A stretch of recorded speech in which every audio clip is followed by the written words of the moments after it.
भगवान कृष्ण कहते हैं कर्मण्येवाधिकारस्ते माँ फलेषु कदाचन। कर्म का अधिकार है, तुम कर्म करो, फल की चिंता मत करो, फल मैं दूंगा। कर्म तो कीजिए, आप कुछ कीजिएगा ना तो भगवान कहाँ से दे देगा। इस देश के राजा हुए थे विक्रमादित्य जी महाराज, जिसके नाम से विक्रमी संवत चल रहा, जो वह भी 2080 है।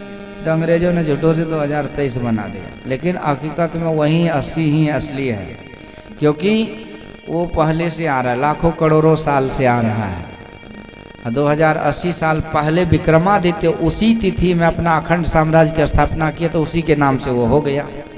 जैसे सूर्य वंश विवस्वान सूर्य से ही चला, लेकिन पीछे आकर के राजा रघु बड़े प्रतापी हुए, तो वही सूर्य वंश रघुवंश हो गया। तो वही वो जो नया साल चैत महीना में होता है ना, चैत्र शुक्ल पक्ष प्रतिपदा, अनादिकाल से आ रहा है, लेकिन उसी तिथि में विक्रमादित्य प्रतापी राजा ने अखंड साम्राज्य की स्थापना की, इसलिए उसके नाम से विक्रमी संवत चला। विक्रमादित्य कहा जाता है कि पिछले जन्म में बड़े गरीब थे, और एक दिन की बात है, विक्रमादित्य के दरबार में एक भिखारी आया, जय जयकार किया, विक्रमादित्य की जय हो, धर्म की जड़ सदा हरी रहे। राजा पूछते इसका अर्थ, तो उस ब्राह्मण ने कहा महाराज इसका अर्थ आपको आप ही के राज्य में एक व्यक्ति है जो मिट्टी खा करके रह रहा है, वो बताएगा। राजा भेष बदल के वहाँ पहुँचा, उस व्यक्ति को देखा, सचमुच में मिट्टी खा रहा था, सब कुछ रहते हुए भी। तो सब कुछ रहते हुए भी आदमी कर्महीन होता, कैसे जानते हैं? अभी चाय के बिना नहीं रहेगा, शुगरो है तो ये 4 गिलास चाय पीना है। मीठा रसगुल्ला पर रसगुल्ला खाएगा कितना तेजी से कि गिन नहीं पाइएगा, लगता है कि 7 जन्म का भूखा है। इतना टूट पड़ते हैं मीठा पर कि जब आपने दूध हुआ तो उसमें भी 1 पौवा चीनी दे दीजिए, एकादशी करेंगे 1 पौवा चीनी घोर के पी लेंगे, मतलब लो सोचिए दुनिया बीमारी फैल रही, लेकिन चीनी नहीं छूटता है। जाते हैं जहाँ डॉक्टर के पास, डॉक्टर ने एक माताजी को बोला कि तुमको शुगर हो गया। माताजी कहती बाबा हमारे घर में कोई शुगर नहीं है। बोला अरे शुगर मतलब चीनी होता, चीनी की बीमारी हो गई।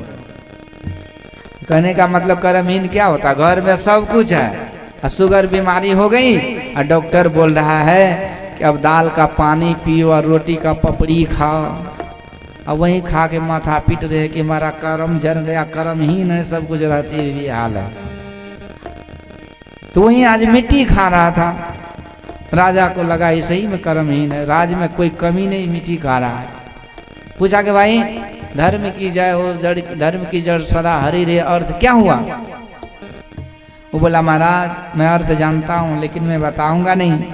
आप ही के राज्य में एक व्यक्ति है जो आग खा करके रह रहा है, वो बता देगा। राजा को वो लोकेशन दिया, राजा वहां भी पहुंच गए, देखा सही में हंडा चढ़ा हुआ है, खीर फिर जो हलवा तलवा जो साग सब्जी उसको उसी में हाथ दे के वो खा रहा था। एक आदमी खाने में बड़ा एक्सपर्ट होता है, जैसे पीने में होता है। एक दिन में बचपन जीवन में चाय पिया था, बचपन में किसी के साथ गए तो चाय पिला दिया, बोला पियोगे? तो हमको पता नहीं था, बोले हाँ। आज जैसे मुंह में इतना जोर से पका न, आज तक डर के मारे चाय नहीं पीता हूँ। अब हमें देखा वो पी रहा था, हम ही पीने लगे, हमको क्या पता इतना गर्म है वो। तो आदत होता है, एक जगह भंडारा हो रहा था, सत्संगी लोगों का ध्यानाभ्यास था, तो हमको उधर अलग में खाने के लिए दिया, कुर्सी टेबल, तो हम खा रहे हैं। और वो लोग था बैठा हुआ पतल पर खा पी के, मैं बोला क्या हुआ? तो बोले खीर में थोड़ा देरी है इसीलिए वेट कर रहे हैं, प्रतीक्षा। और उसी बीच में पता नहीं कब खीर का हंडा उतरा, कब सरपट करके खींच के भाग गए, सब पता नहीं चला, क्योंकि खीर जल्दी ठंडा भी नहीं होता है। इतनी हड़बड़ी लोगों को खाने में होता नहीं लगता, सौसे निकल जाते, बाद में कहते पेट में गैस बन रहा है। सौसे खाने कौन बोला, चिबा के खाइए ना। तो ये सब बात है। अभी आगे खा रहा था, विक्रमादित्य देखा तो आश्चर्य हो गया कि भाई आगे आग खा रहा है गर्म गरम। तो पूछा कि भाई धर्म की जड़ सदा हरी रहे, अर्थ बताओ। तो बोला महाराज जानता तो मैं भी हूँ, लेकिन मैं नहीं बता सकता। इसका अर्थ एक माता जी है जो हवा पी के रह रही है, वो बता देगी। तो विक्रमादित्य वहां भी पहुंच गया, तो देखा एक माता जी है के पीठ में सटा हुआ, शरीर में केवल कंकाल के तरह हड्डी झलक। राजा को आश्चर्य हुआ, भगवान का दिया सब कुछ धरती पर है, लेकिन देखो कर्महीन को ना मिले भली वस्तु की भोग, काक पके मुख पाक को भयो पाक को रोग। सकल पदार्थ यही जग माही, कर्महीन नर पावत नाही। एक एक घर में देखिए हजार खाना पीना आधा खाते आधा फेंक देते हैं। एक एक घर में आधा पेट भी भोजन नहीं होता है। एक एक घर में महीना में 30 दिन में 30 चप्पल बदलते हैं। घर में देखिएगा लगेगा चप्पल का दुकान है। एक जगह में गया तो देखा चप्पल में बुला के यहाँ दुकान करते चप्पल का क्या। सब हंसने लगे, बोले नहीं बाबा ये हमारे परिवार का है, सबको 5-5 दर्जन चप्पल। कपड़ा तो कपड़े का दुकान लगेगा, 20-20 50 सेट कपड़ा। लेकिन एक एक घर में एक कपड़ा को साल भर ले जाते हैं। कमी तो यहाँ है नहीं, लेकिन कमी कछु की नहीं, लेकिन बंदा तो पावे नहीं चुक चाकरे माए। राजा को आश्चर्य लगा कि हवा पी के जी रही है। पूछा कि बतलाइए धर्म की जड़ सदा हरी रहे, इसका क्या अर्थ होता है। तो वो माताजी ने प्यार से बोली कि भाई आप बैठिए, मैं बता रहा हूँ। राजन बैठाए, आदर सम्मान दी और बोली कि आप जो पहले उसको देखा था, वो जो मिट्टी खा रहा था, वो व्यक्ति जो आग खा रहा था, और मैं जो हवा पी रही हूँ, और आप, हम चारों पिछले जन्म में सगे भाई बहन थे। पर जीवन गरीबी का था, दाना दाना के लिए मोहताज थे। कहीं से मांग करके भिक्षाटन करके हम लोग भोजन लाए, और मैं भोजन को पकाई, तैयार की, और 4 थाली में परोसा लगाई। हम लोग खाने को तैयार हुए। उसी समय एक भूखा व्यक्ति जो भूख प्यास से तड़प रहा था, मानो कि मर ही जाता हो यदि अन्न नहीं मिलता तो, वो बार बार गिड़गिड़ा रहा था कि मुझे थोड़ा सा भोजन दे दो, हमें कहीं भोजन नहीं मिला, मैं मर जाऊंगा। पर जैसे मेरे पास आया, मैंने डांट लगा दी कि मैं तुम्हारे लिए भोजन बनाई हूं, मैं तुम्हें खिला दूंगी तो क्या मैं हवा पी के रहूंगी। तो देख राजन, आज मैं वही हवा पी के जी रही हूं। और वो दूसरा जो भाई था बोला मैं तुम्हें खिला दूंगा तो क्या मैं मिट्टी खा के रहूंगा।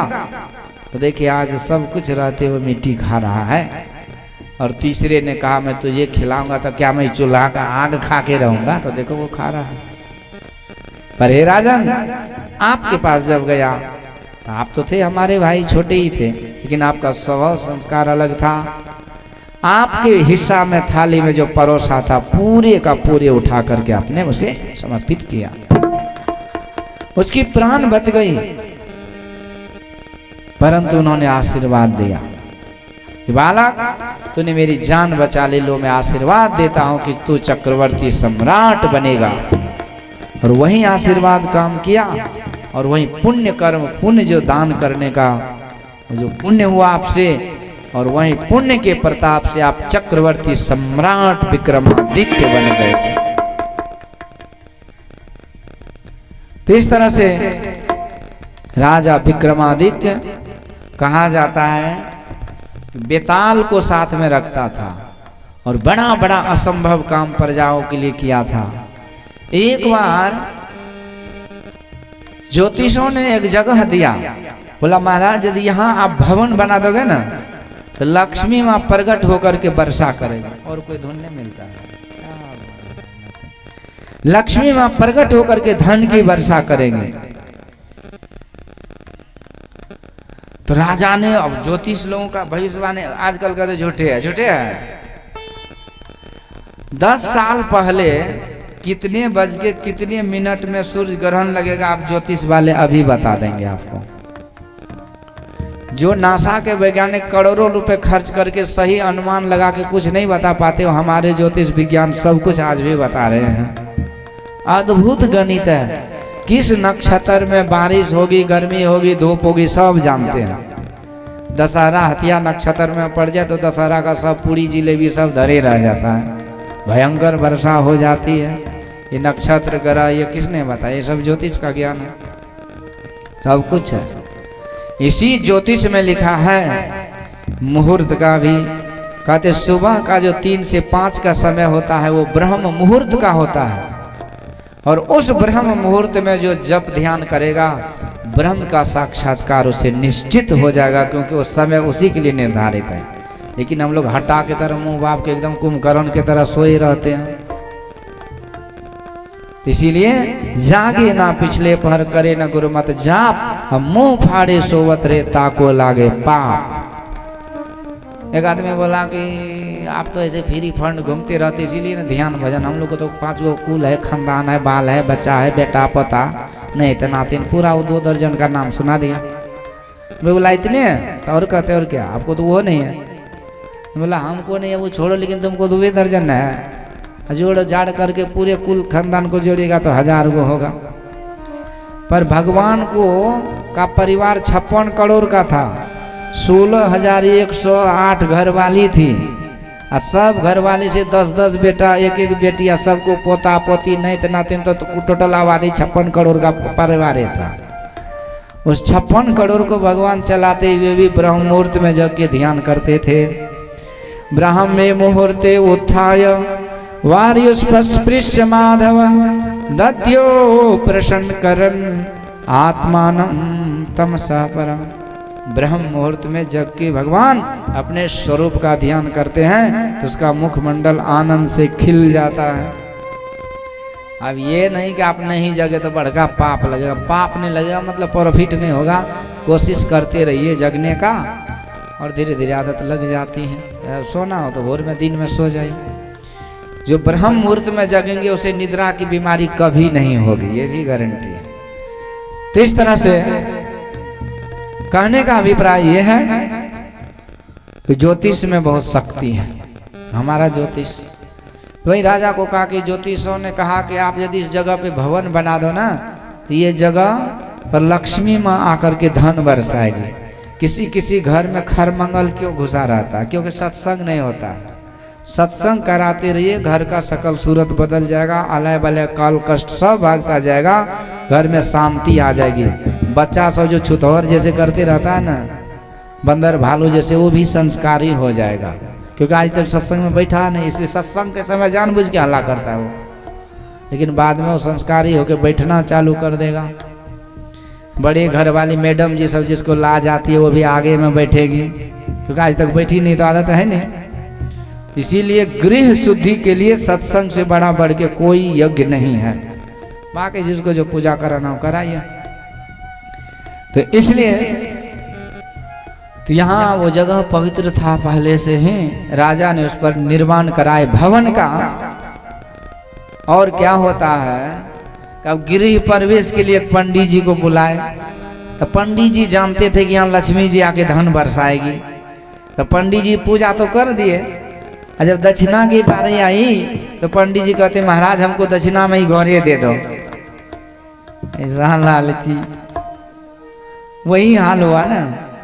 भोला बाबा को कोई घर द्वार था नहीं, एगो सोने का बना दिए पार्वती मैया के लिए। अब पंडित जी थे वो रावण जी महाराज, पूजा पाठ किए, दक्षिणा तो कहते हमको लंके दे दो। लो तो भोला बाबा तो ऐसे वो गोडानिया दे दिए, जाओ भागो।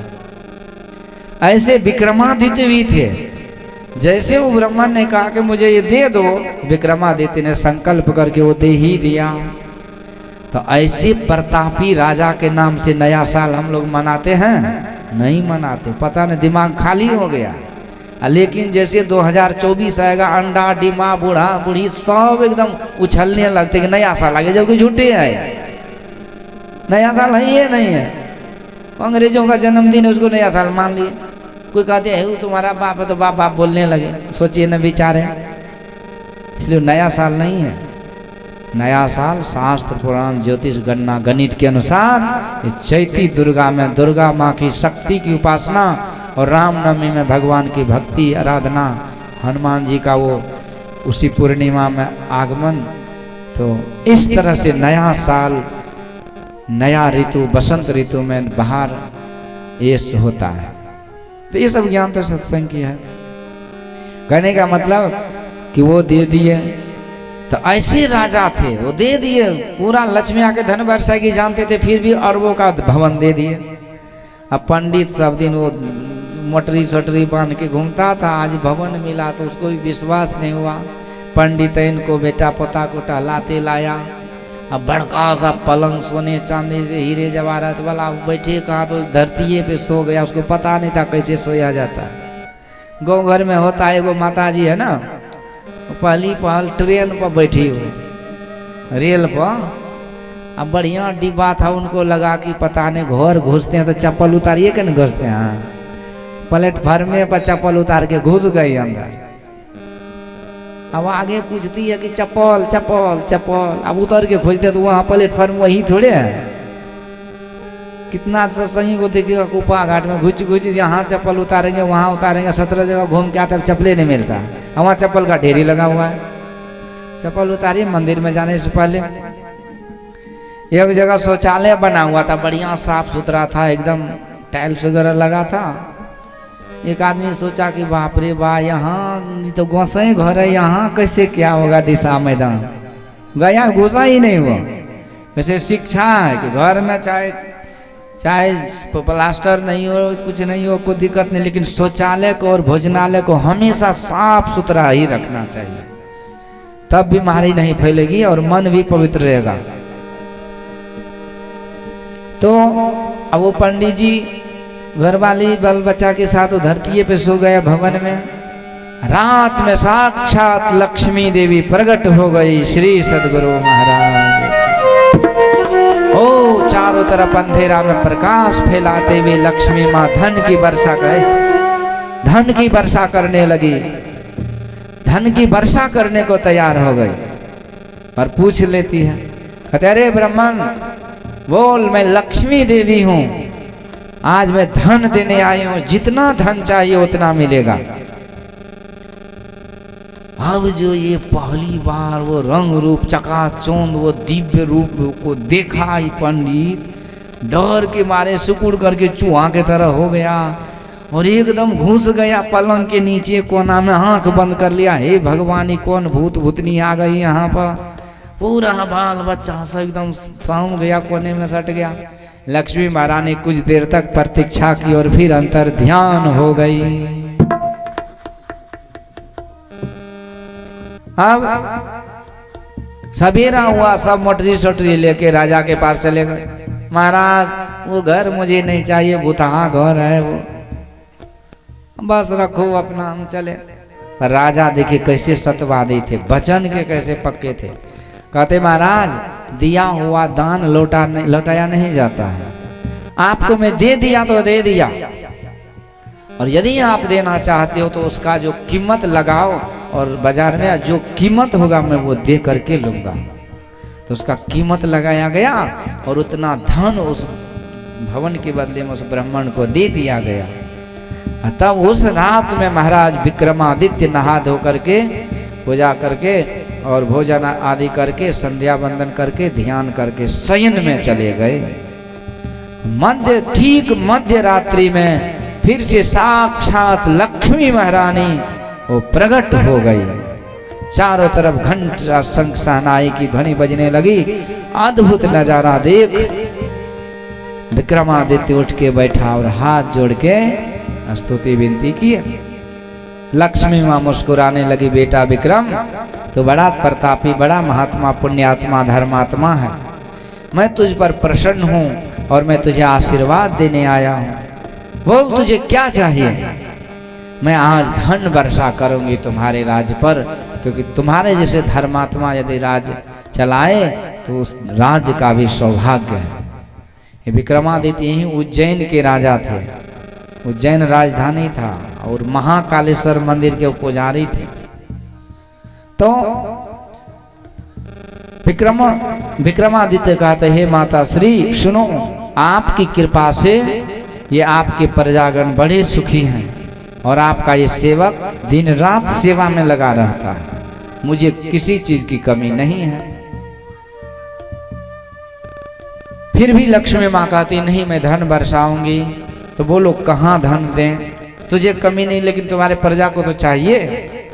विक्रमादित्य कहते ठीक है, यदि धन बरसाना हो तो पूरे राज्य में धन की वर्षा कर दो ताकि सब धनवान हो जाए।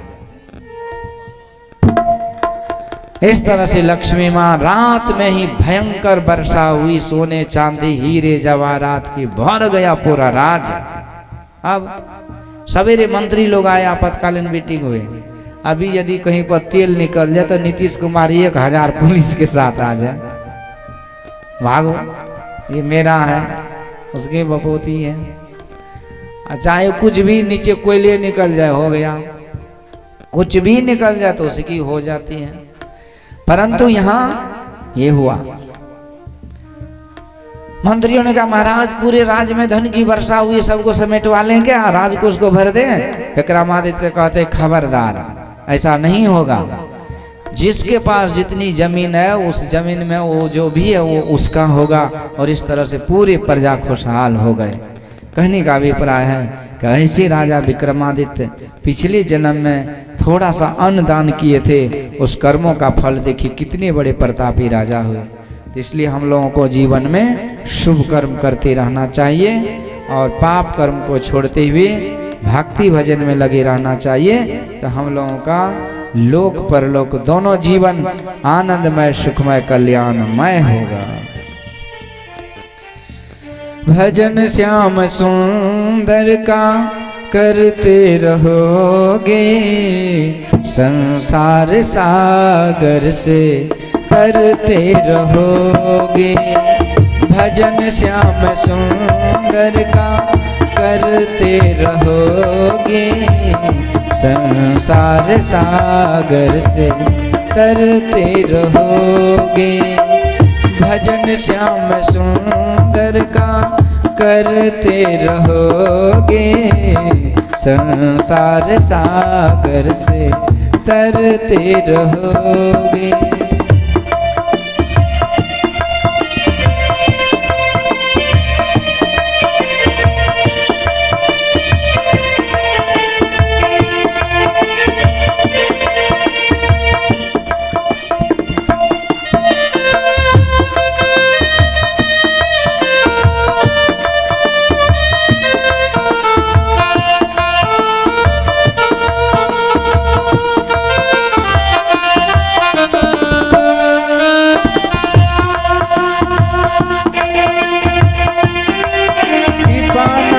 बेशक मिलेंगे किसी दिन, कृपानाथ बेशक मिलेंगे किसी दिन, जो सत्संग पथ से गुजरते रहोगे, जो सत्संग पथ से गुजरते रहोगे।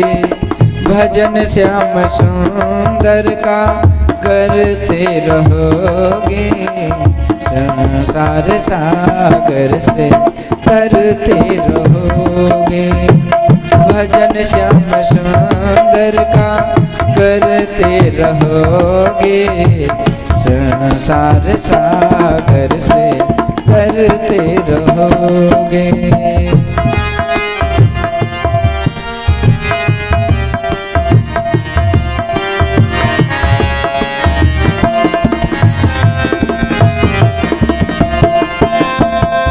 चढ़ोगे हृदय पर सभी के सदा तुम,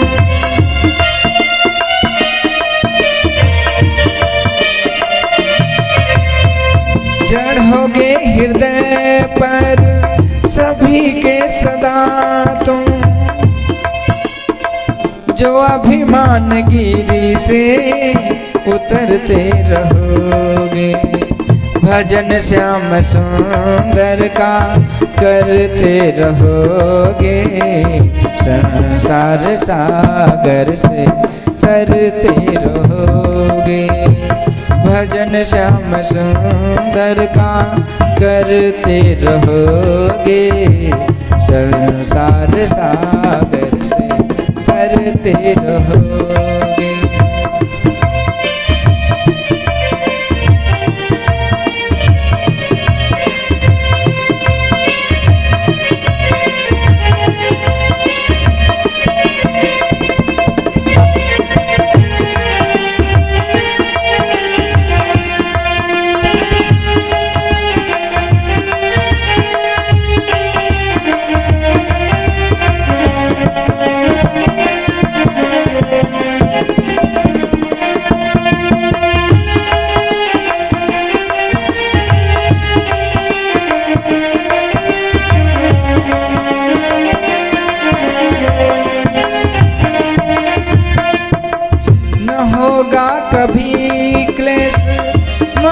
में तुम्हारे न होगा कभी क्लेश, मन में तुम्हारे जो अपनी बड़ाई से डरते रहोगे। भजन श्याम सुंदर का करते रहोगे, संसार सागर से तरते रहोगे। भजन श्याम सुंदर का करते रहोगे, संसार सागर से तरते रहोगे।